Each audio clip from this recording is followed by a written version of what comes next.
Hello friends, welcome back. Let us continue with the discussion pertaining to justice, ethics and corporate social responsibility or CSR.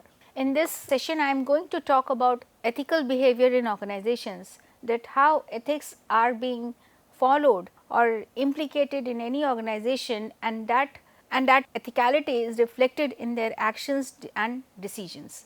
So, how we define ethics? So, it is the set of actions or decisions that govern people's decisions, actions and behaviors, and these set of actions are basically standards of conduct. These are the certain standards of right and wrong, good and bad, that influences decision making and action of any organization, and that creates environment or climate in any organization which is completely based on ethicality. So, therefore, when we talk about ethical behavior in organizations, it refers to the study of people's tendency to behave in morally appropriate ways in organizations.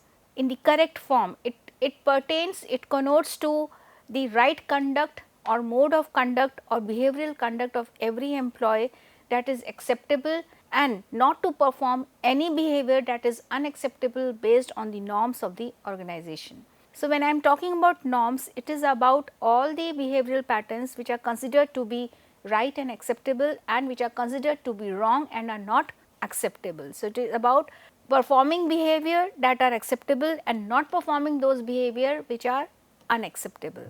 Therefore, organizational ethics express the values of an organization to its employees and other entities irrespective of governmental or regulatory laws. So, irrespective of the any organization, organizational ethics actually in real sense, in essence basically reflects the values that an organization poses on certain patterns of behavior which are very much acceptable, and how every employee of the organization abide by those standard conducts of behavior. So, this is about organizational ethics. So, whenever an organization is formed, individuals having varied interests and different backgrounds unite on a common ground. That is very much obvious, that whenever an organization is formed and its members come together, they come together for a common purpose and they create a common platform where people come and satisfy their own interest, be their personal or professional or organizational interest. But how, with what standard of conduct they will tend to meet the common ground, that they have to follow and have to establish. So, those platform is known as a code of ethics, within which organization is formulated and the principles that are used to guide the organization in its decisions, programs and policies. So, whenever organization is formed, when members come together to meet the common goal, they establish a common platform at the same time, but how that organization will function in order to meet that common interest or goal, they tend to establish standards of conduct which tends to dictate certain patterns of behavior, and again which influences certain actions and decisions of the organization, which influences not only the workforce, but at the same time the effectiveness of the organization. And these code of conducts actually influences decisions, programs and policies. So, even the decisions, programs and policies are being formulated based on standards of conduct, that it should pertain to every other individual within the organization, and it should maintain the interest of every individual in the organization. So, this is about the code of ethics. So, a code of ethics is actually a standard bar where every decision or action is pertain to those ethicalities. Thus, an ethical organizational culture consists of leaders and employees adhering to code of ethics. So, that is the last point where all the ethical standards are being maintained in order to implement any action, decision or policy or procedure. Therefore, an organization's ethical policy can affect the organization in many ways, including its reputation, status, productivity and bottom line. So, there are different aspects that when we talk about organizational ethics, that how it influences the organization, and even to certain extent how an organization will be benefited by code of ethics. So, the first is that a positive ethical culture improves the morale of the employees, which could increase productivity, employee retention and loyalty, which is the most obvious outcome of any ethical organization. because it maintains the concerns and interest of every organization based on ethical policies and procedures. It leads to improved efficiency with higher productivity and increased employee retention and reduced cost of replacing employees, because when employees are being retained based on the ethicality or ethical standards of the organization, it leads to increased employee retention and decreased turnover intentions, and less cost is incurred in order to hire new employees and again training them as per the standards. The other essential benefits of an ethical culture include improved internal communication and wider community development through corporate social responsibility. So, this is the outcome of ethical organization, that when there is ethical culture within organization, there is improved communication among employees, and that improved communication is expanded to community development through corporate social responsibility, that is CSR. It is again an extension of ethical culture when the ethicality standards are raised to a level when organizations think of not only using the resources of the society or the nature, but they actually want to return the same to the society through wider communication in form of corporate social responsibility. Organizations encouraging ethical practices are commonly viewed with respect by their employees, the community and corresponding industries. That means they garner more respect in industrial world as well in society, where they are not only performing or touching the heights of effectiveness with all ethicality, but at the same time they also set an example that how ethicality can also lead to success of any organization. Recent example can be of Tata Industries, that how Sir Ratan Tata has, based on his ethicality, on his principles and ethics, have contributed not only to Tata Industries in different sectors, but at the same time how he has contributed to the society. This is about ethical standards. Ethical business practices of organizations have resulted in a solid financial bottom line. This has been seen through greater sales and increased revenue by companies retaining talented personnel and attracting new skilled employees.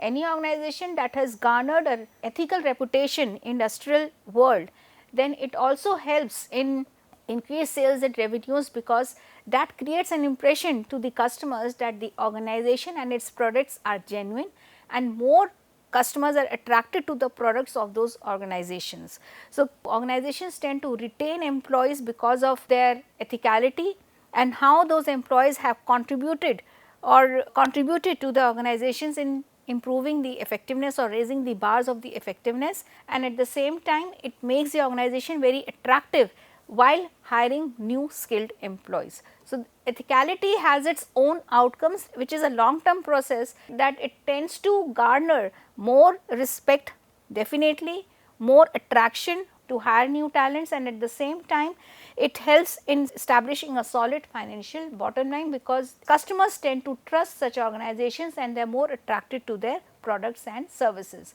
So, this tends to increase the sales and revenue and at the same time capital. More importantly, an ethical organization will have the ability to retain employees who are experienced and knowledgeable, generally referred to as human capital. So, this has another positive outcome of organizational ethics, that when organizational ethics are established in any organization, it tends to generate human capital in terms of retaining talented employees and attracting talented employees. So, this leads to generation of human capital, which results in reduced employee turnover, reduced training time for new employees and greater output regarding services or production of goods. As we have discussed the same issue earlier also, that when employees tend to leave the organization, then new employees have to be hired. This incurs lot of time and cost and money, and ultimately the organization is also losing at the same time, not only the financial resources, but at the same time human capital resources as well.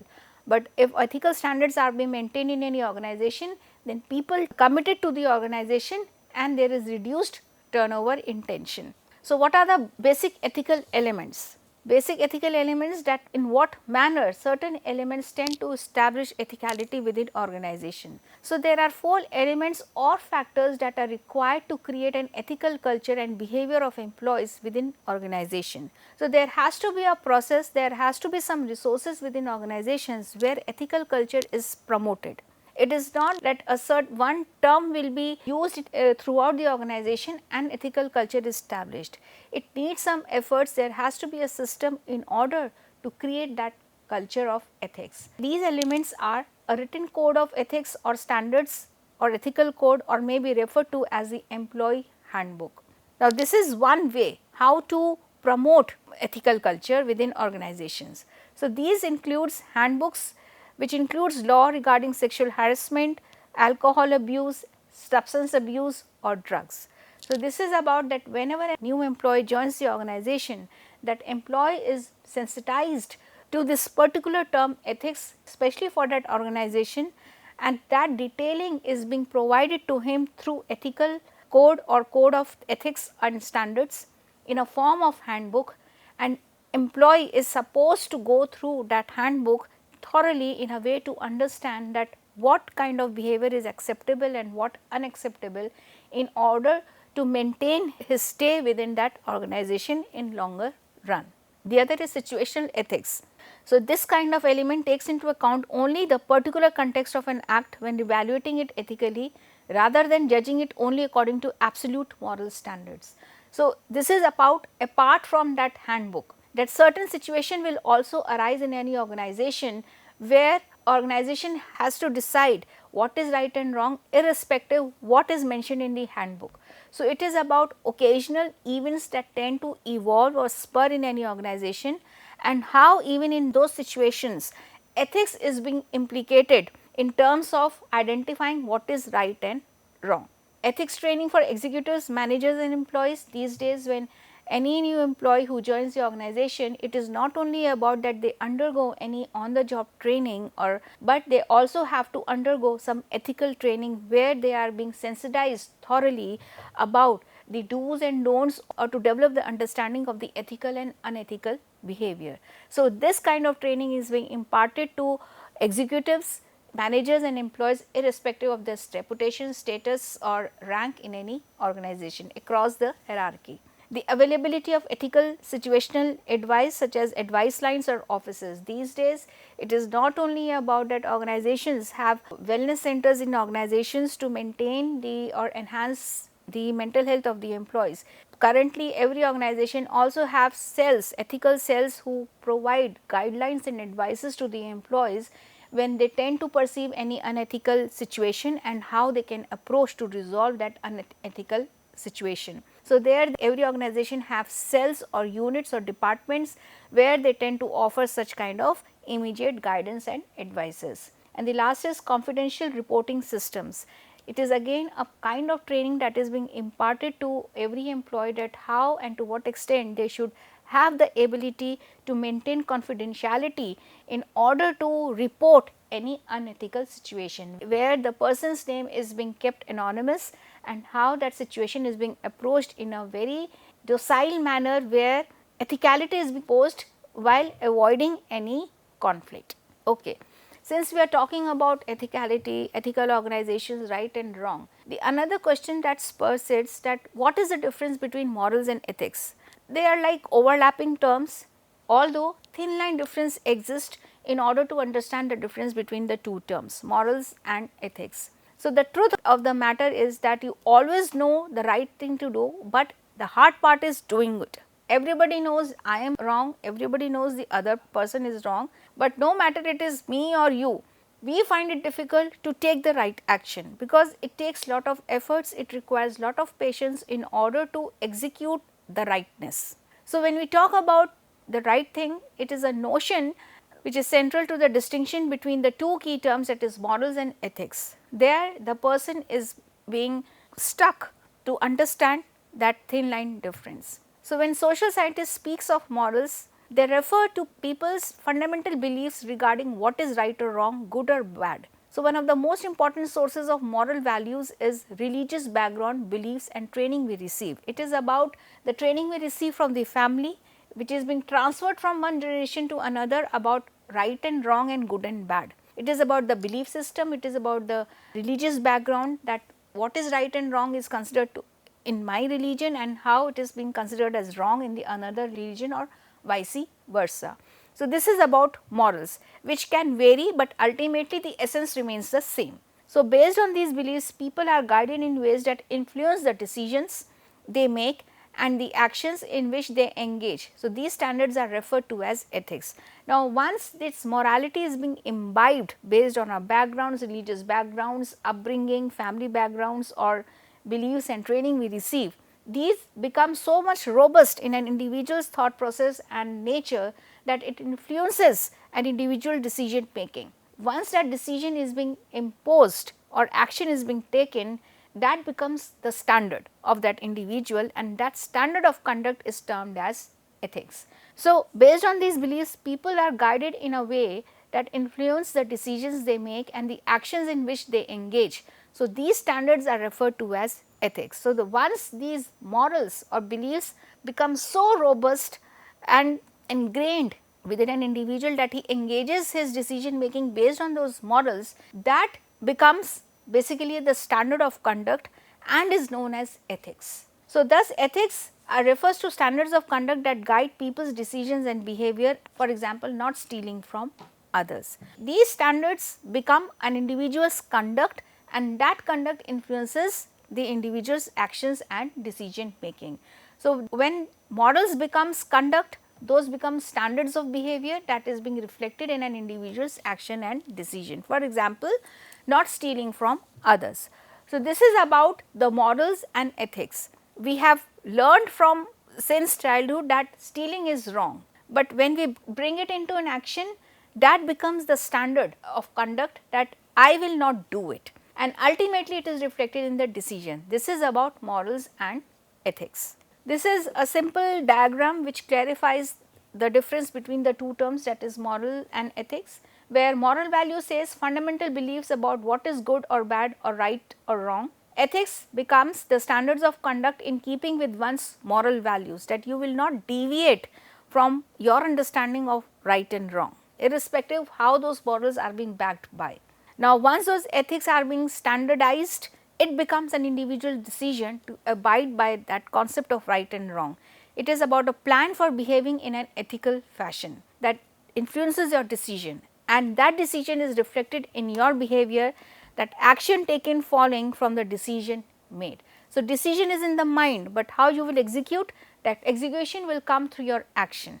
So, this is about morality to ethics. They are binded together, but how they are different from in term of thought process and action, that defines the difference between morals and ethics, right. So, morals are backed by religious backgrounds, beliefs and training, and at the level of cognitive moral development. Now, it is again a cognitive theory by Piaget, where they have identified the stages of human development right from infancy to adulthood, that how moral development takes place at every stage of life from infancy to adulthood, that initially the child understands the concept of right and wrong when he is in infant, when he enters the childhood, then adolescence, then adulthood, and how at every stage society, family plays very important role to make a child understand about right and wrong. Whereas ethics are clearly articulated ethical standards, and it includes training in recognizing and applying ethical standards.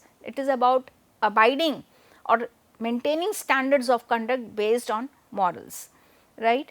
So, and decisions and behavior are very much supported by group norms, culture of the organization, observations of leaders' behavior, work attitudes and motives, and external stressors. No matter what, factors support decisions and behavior, but ultimately morals and ethics will go hand in hand, and that will influence your decision and behavior. Alright, so not going into very much detail, in the red text these are some examples of the biggest scandals in India which were based on ethics. So, these are the certain 10 examples of scandals in India which talks about ethicality, but how these factors, like when we talk about ethics, then how any individual tend to ignore ethics and indulge in wrongdoing. So, there are psychological factors that forces a person, that triggers a person to engage in unethical behaviors. There are certain psychological factors which include the need for media attention. Most fraudsters have strategy to attack those that are emotionally vulnerable. When it comes to the investments, the greed for exclusivity and status consumes them, making them ignore generic due diligence and background checks. The abuse of power by fraudsters blindsides most targets since they view them as powerful and influential. For example, the Indian banking system and banks are targeted most frequently due to the lack of adherence to process, rules and poor corporate. So, these are the certain psychological factors that become very active within an individual and indulges in unethical behavior, and that leads to certain scams. So, you are being lured by exclusivity and in maintaining status, then also the person engages in unethical practices. They are being exposed to extremely emotionally vulnerable group of people, and they tend to cash on such people. They need more attention, they become more powerful and tend to abuse power. That means, they tend to misuse power of their positions, and most importantly, there are certain financial institutions which are also very weak in their own way, and people who indulges in unethical behavior tend to cash upon those systematic errors that exist in any organization. So, these kind of tendencies promote unethical behavior in organizations. Next come approaches to global ethics. There are two approaches to global ethics, that how people consider ethics. Some people would say it is applicable everywhere. Some people would say it is applicable to some places, but not necessary that what is right and wrong in your country or in organization is considered to be right in our organization or in our country. So, based on such kind of thoughts, there are two types of approaches have been proposed. The first is ethical relativism and the other is ethical imperialism. Ethical relativism states the belief that no culture's ethics are better than any others and that there are no internationally acceptable standards of right and wrong.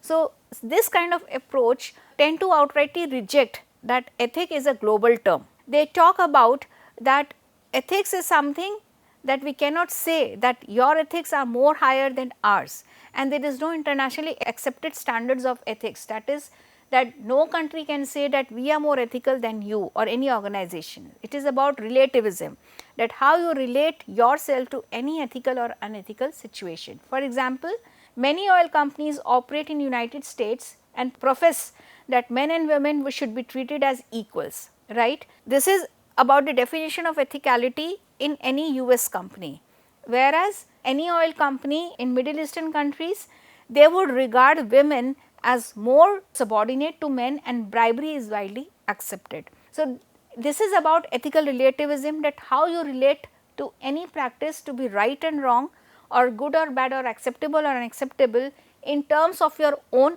understanding. We cannot impose our understanding of ethics on to the other country or organization. The other is ethical imperialism, the belief that the ethical standards of one's own country should be imposed when doing business in other countries. So, this is about thinking high about your understanding of ethicality in your country or organization and considering the understanding of ethicality of other organization or country or organization to be more inferior.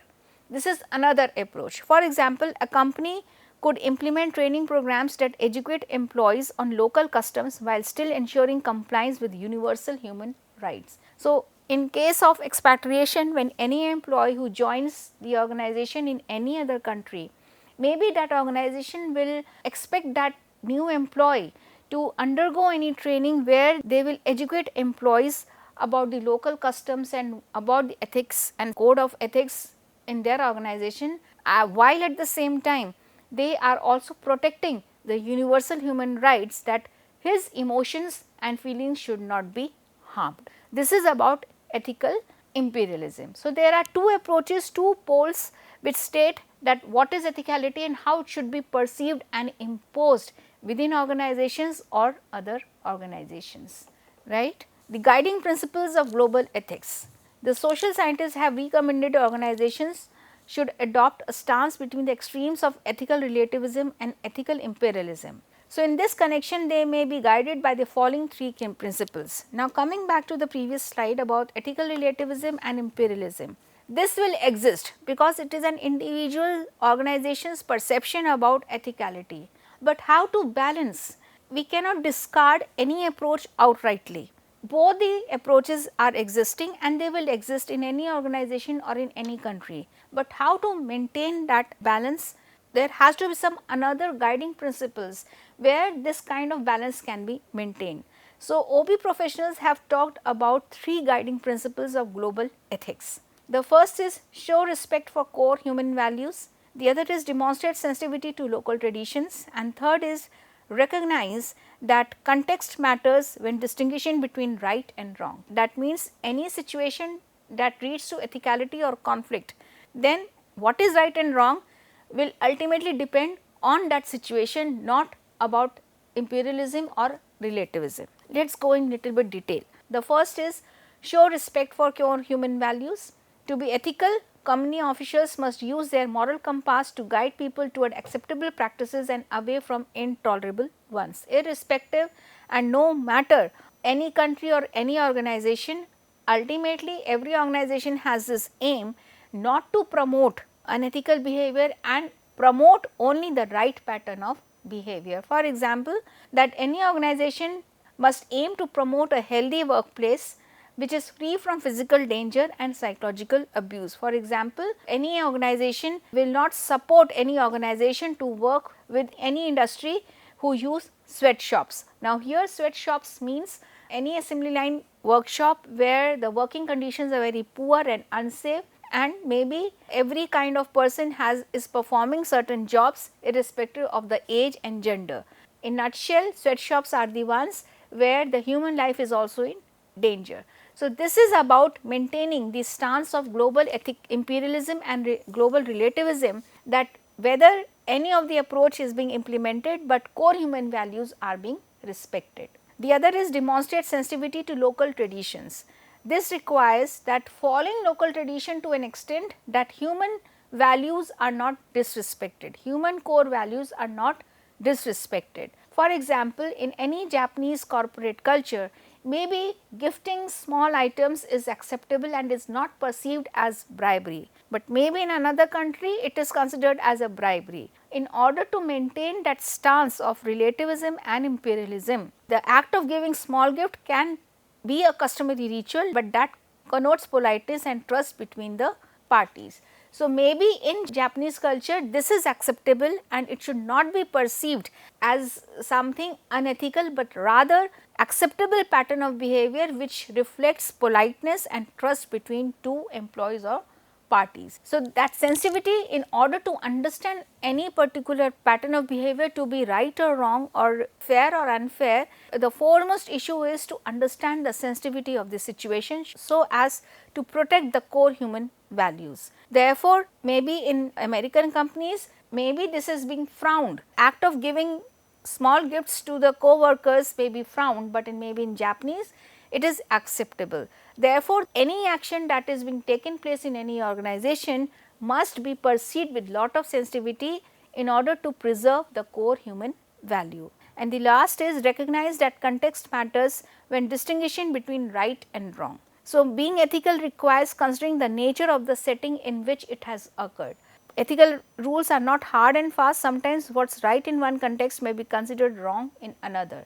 Again, this calls for touching the approaches, two approaches, that is ethical relativism and imperialism. What is considered right in one organization may be considered as wrong in another organization. So, any situation that has evolved in any organization, that should be perceived accordingly. Then only that context can be very much visualized and resolved in a very smooth manner. So, that means such kind of situation, that is recognizing that context matters when distinguishing between right and wrong, will talk about not only the sensitivity, but also the perspective in which the situation has evolved. So, these three guiding principles will actually preserve the two approaches, that is ethical relativism and ethical imperialism, right. So, this is about the guiding principles of global ethics, which tends to preserve ethical relativism and ethical imperialism. We will continue our discussion in the same perspective. That is all for today. Thank you so much.